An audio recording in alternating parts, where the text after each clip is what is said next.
Good morning all of you. Good morning sir. आज मेरा नाम विश्वास, मैं BSc BEd third year class का स्टूडेंट आपके सामने एक टॉपिक के बारे में, प्रकरण के बारे में, उसके बारे में बात करेंगे। जो हमारा टॉपिक रहेगा मिक्सर रहेगा, उसके बारे में जितने भी टॉपिक है या उनके जो सब टॉपिक्स है उनके बारे में हम लोग डिसाइड करेंगे। सर नेक्स्ट, जैसे कि मैंने बताया था कि हमारे 9th क्लास का जो चैप्टर रहेगा वो विज्ञान विषय का रहेगा और हमारे जो टॉपिक्स रहेगा जो उसमें जो लेशन में तुम्हारे आप लोगों की जो है वो है कि हमारे आसपास के पदार्थ शुद्ध है। हमने शुद्ध पदार्थों के अंदर दो टाइप देखेंगे, एक तो हो गया शुद्ध पदार्थ जिसमें भी दो टाइप देखे जाएंगे, तत्व और यौगिक, और उसके बाद में जो मिश्रण या मिक्सर जो होगा उसमें दो चीजें देखी जाएंगी, एक तो समांगी और एक विषमांगी। समांगी के अंदर हम लोग विलयन के बारे में पढ़ेंगे और विषमांगी के अंदर हम लोग निलंबन और कोलाइड के बारे में पढ़ेंगे। इसके छोटे से दो और सब पॉइंट होंगे जो अपने पास विलयन की सांद्रता विलयन में बताएगा और किंडल प्रभाव जो दोनों में इफेक्ट दिखाएगा। नेक्स्ट, तो शुद्ध पदार्थ वे होते हैं जिनमें मौजूद सभी कण समान रासायनिक प्रकृति के होते हैं, जो शुद्ध पदार्थ कहलाते हैं। अर्थात कुछ शुद्ध पदार्थ एक से अधिक, इसका मतलब क्या हुआ हमारे पास कि ऐसे शुद्ध पदार्थ होते हैं जिनके अंदर एक ही प्रकार के क्या पाए जाते हैं, तत्व पाए जाते हैं। लेकिन कुछ शुद्ध पदार्थ ऐसे भी होते हैं जिनके अंदर एक से अधिक तत्व पाए जाते हैं, एक से अधिक कंटेंट भी पाए जाते हैं, पदार्थ पाए जाते हैं, लेकिन वो फिर भी क्या कहलाते हैं, शुद्ध पदार्थ कहलाते हैं। जिसके अंदर इस प्रकार शुद्ध पदार्थ दो भागों में बांटे जा सकते हैं, तत्व और यौगिक। नेक्स्ट, तत्व के बारे में बात करेंगे। तत्व उन शुद्ध पदार्थों को कहते हैं जो केवल एक ही प्रकार के किससे बने होते हैं, परमाणु से बने होते हैं, यानी कि इनके अंदर जो कंटेंट होता है वो एक ही प्रकार का होता है, जिसे हम लोग क्या कहते हैं, तत्व कहते हैं। जो तत्व होता है वो भी कैसा होता है, शुद्ध होता है, जैसे कि हो गया सोडियम, ऑक्सीजन, लोहा और पारा। इसके बाद में यौगिक के बारे में डिफाइन करेंगे, तो यौगिक भी एक तरीके से शुद्ध पदार्थ होता है, लेकिन इसके अंदर दो या दो से अधिक क्या पाए जाते हैं, तत्व पाए जा सकते हैं, या तत्व के साथ यौगिक कंपाउंड जुड़ा हुआ हो सकता है। और इनका जो अनुपात होता है वो कैसा होता है, निश्चित अनुपात में जुड़े हुए होते हैं, तो ये भी किसके अंदर माना जाता है, यौगिक में। और दूसरी चीज ये शुद्ध इसलिए भी माना जाता है क्योंकि इनको साधारण किसी विधि द्वारा अलग नहीं किया जा सकता, जैसे नमक हो गया, पानी हो गया, चीनी हो गया। नेक्स्ट, मिक्सर के बारे में पढ़ेंगे। मिक्सर वे चीज होती है जिसके अंदर द्रव, ठोस और गैसों को आपस में मिलाने पर या क्रिया करवाने पर उत्पन्न एक नया पदार्थ बन जाता है, उसे क्या कहते हैं, मिक्सर कहते हैं। या फिर अलग अलग पदार्थों को आपस में मिलना परंतु उनके मूल गुणों में कोई परिवर्तन नहीं होता, वो भी क्या कहलाता है, मिश्रण कहलाता है। यानी कि मैंने दो या दो से अधिक पदार्थ लिए, उनको आपस में मिक्स किया, वो जितने अमाउंट में चाहूं उनको मैं मिक्स कर सकता हूँ, या जितने अमाउंट में कम करना चाहूँ तो उतना कर सकता हूँ, लेकिन इनका एक निश्चित अनुपात नहीं होता है। आगे उदाहरण के लिए जैसे देख सकते हैं, पानी में नमक का घोल हो सकता है, मिश्रण होने पर एक मिश्रण बनाते हैं, जैसे समुद्री जल होता है, समुद्र में भी क्या होता है, पानी के साथ नमक घुला हुआ होता है। नेक्स्ट, इसी तरीके से अगर मिश्रण और यौगिक में अंतर देखा जाए तो मिश्रण क्या होता है, तत्व या यौगिक केवल मिश्रण बनाने के लिए मिलते हैं किंतु किसी नए यौगिक का निर्माण नहीं करते हैं।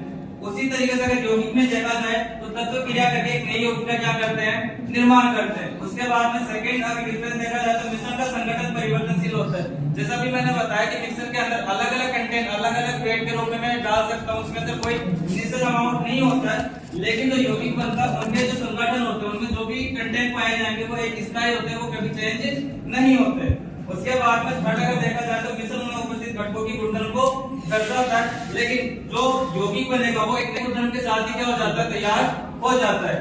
घटकों को भौतिक विधियों द्वारा सुसंगत पृथक किया जा सकता है, नॉर्मल विधि द्वारा इनको क्या किया जा सकता है, अलग किया जा सकता है, लेकिन इनके लिए जो विधि होगा उनका जो मान होगा वो एक जगह सभी जगह इक्विवेलेंट फैला हुआ रहेगा, अर्थात विभिन्न कणों में आपस में मिले एक दूसरे को पूर्ण रूप से मिल जाते हैं। जैसे विलयन हो गया, उदाहरण के लिए पानी में चीनी का घोल, पानी में जैसे चीनी को घोला जाता है चीनी का पता नहीं चलता, इसका मतलब क्या होगा, चीनी पानी के अंदर पूरी तरीके से क्या हो जाता है, घुल जाता है।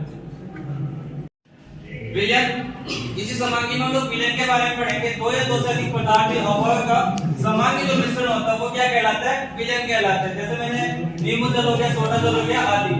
विलयन को तरल पदार्थ के रूप में जाना जाता है, लेकिन प्रकृति में ठोस विलयन, मिश्र धातु तथा गैसीय विलयन, गैसीय विलयन के रूप में भी जाने जाते हैं। जैसे मिश्र धातु के अंदर हम लोग पीतल को ले सकते हैं जिसके अंदर उसी तरीके से वायु में नाइट्रोजन और ऑक्सीजन होते हैं, संगठित रहते हैं, पता नहीं चलता। जैसे वही एग्जांपल प्रकार का क्या बनाते हैं, हो जाता है मेटल तैयार हो जाता है, एक सॉलिड का या एल्लॉय जिसको बोला जाता है मिश्रण कहलाता है। विलयन के गुण, विलयन में दो कंटेंट पाए जाते हैं, एक तो विलायक होता है, एक विलय होता है। विलय जो कम मात्रा में घुली हुई रहती है किसके अंदर, विलायक के अंदर। इसका नेक्स्ट होता है कि विलायक की मात्रा ज्यादा विलय की मात्रा से कम होती है।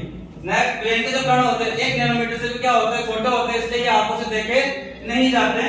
नेक्स्ट होगा विलयन प्रकाश के किरणों को फैलाते नहीं है, क्योंकि इनके कण इतने छोटे होते हैं कि प्रकाश उससे क्या नहीं हो सकते, परावर्तित नहीं हो पाते। प्रकाश के जो रे होता है वो दिखाई नहीं देता है, छानने की विधि द्वारा इनको अलग नहीं किया जा सकता। और इनके जो कण होते हैं इतने छोटे होते हैं कि नीचे सेपरेट नहीं होते हैं, नीचे बैठते नहीं है। इसको डायग्राम के रूप में देख सकते हैं, जैसे वाटर के अंदर सी सपोर्ट डाला जा रहा है, क्रिस्टल रूप में है, सॉलिड रूप में है, जैसे इसके अंदर डाला गया पूरी तरीके से इसमें क्या हो जाता है, घुल जाता है, इसलिए कण बिल्कुल भी दिखाई नहीं देते हैं। सेम इसी तरीके से जो विलय होते हैं, विलायक में घुले हुए होते हैं, तो उनके घुलने की मात्रा, विलय के घुलने की जो मात्रा होती है विलायक में, उसकी सांद्रता को क्या करता है, डिफाइन करता है। अगर विलय का मान विलायक में कम मात्रा में घुला हुआ होता है तो उसे कहा जाता है तनुकरण बोला जाता है। और उसके जगह पे अगर विलय का मान 3 रूपों में इनका आयतन लिया जाता है। एक तो द्रव्यमान के रूप में लिया जाता है, तो विलय के कण विलयन में कितना द्रव्यमान में है, तो दोनों को किस में लिया जाता है, भार मात्रक में लिया जाता है, जैसे केजी और ग्राम में लेते हैं। उसी तरीके से इनको द्रव्यमान आयतन के रूप में भी लिया जा सकता है और आयतन और आयतन के रूप में भी लिया जा सकता है। इसी तरीके से तीनों के विलय के क्या निकाले जा सकते हैं, परसेंटेज निकाले जा सकते हैं कि विलय में प्रत्येक बार गुण एक समान नहीं होते, उसे विषमांगी कहते हैं। समांगी में हमने ये पढ़ा था कि प्रत्येक जो कण होते हैं पूरी तरह से फैल जाता है, लेकिन इसके अंदर पूरी तरह से नहीं फैल पाते हैं। अर्थात विषमांगी मिश्रण में भिन्न-भिन्न भागों के संगठन एक दूसरे से क्या होते हैं, भिन्न होते हैं। इसके दो रूप देखे जा सकते हैं, एक तो निलंबन होता है और एक कोलाइड होता है। उदाहरण के लिए पानी में रेत का मिला हुआ, पानी में अगर रेत को मिला दिया जाए तो पूरी तरह से घुलता नहीं है। और उसी तरीके से बात विलयन के जो कण होते हैं विलायक में निलंबित रहते हैं, कि रुके हुए रहते हैं, अर्थात विलय कण विलायक में पूर्ण रूप से नहीं घुल पाते। नेक्स्ट हम लोग देखेंगे विलय के कणों का आकार 1000 नैनोमीटर से भी क्या होते हैं, बड़े होते हैं, इसलिए नेट आइज यानी खुले आंखों से आराम से देखे जाते हैं। विलय के कण आंखों से देखे जा सकते हैं। विलय निलंबित कणों का प्रकाश की किरणों को फैला देती है, जिसका मार्ग दृष्टिगोचर हो जाता है, जिसे हम लोग टिंडल इफेक्ट के रूप में भी जानते हैं। यानी कि अगर किसी विलयन से लाइट डाली जाती है तो वो लाइट हमें दिखाई देने लग जाती है, वो दृष्टिगोचर होने लग जाता है। नेक्स्ट निलंबन के जो उदाहरण है, जैसे रेत हो गया, पानी में घोला गया तो अपने को दिखाई दे जाता है। उसी तरीके से अलग अलग से इसके कण भी अगर खुले में रहते तो भी दिखाई दे जाते हैं। और निलंबन को अगर इस तरह रोक दिया जाता तो पूरे कण नीचे पैने में बैठ जाते हैं। कोलाइड के बारे में बात करें तो समांगी तथा विषमांगी मिश्रणों के बीच के गुण वाला एक मिश्रण जिसके कण विलयन के समान रूप से फैले होते हैं कोलाइड विलयन कहलाता है। मतलब क्या हुआ, हमने समांगी पढ़ा और एक क्या पढ़ा, विषमांगी पढ़ा। इन दोनों का एक मिडिल रूप होता है, वो क्या कहलाता है, कोलाइड। ना तो वो समांगी में आता है, ना ठीक से विषमांगी में आ पाता है। इसके बाद आता है कोलाइड के कणों का आकार वास्तविक विलयन से बड़ा होता है, लेकिन निलंबन के कणों से क्या होता है, छोटा होता है। इन्हें कोलाइड निलंबन भी कहते हैं। उदाहरण के लिए जैसे कोला हो गया, धुआं हो गया, दूध हो गई, जेली आदि।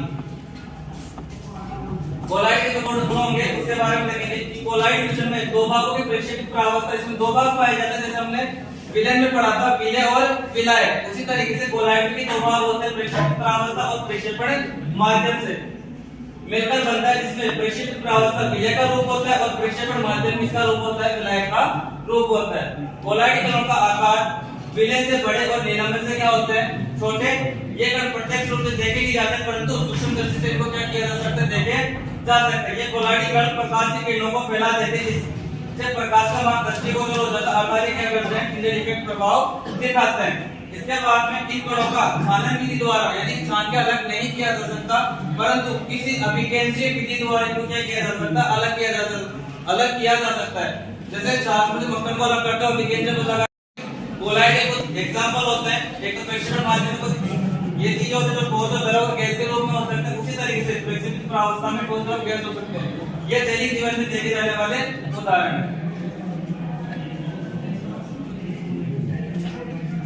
कोलाइड के एग्जांपल्स हो गए, जैसे ओम हो गया। टिंडल प्रभाव किसे कहते हैं, प्रकाश के किरणों को फैलाना टिंडल प्रभाव कहलाता है।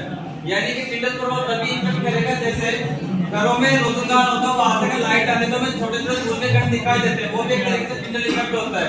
सुबह के टाइम जंगलों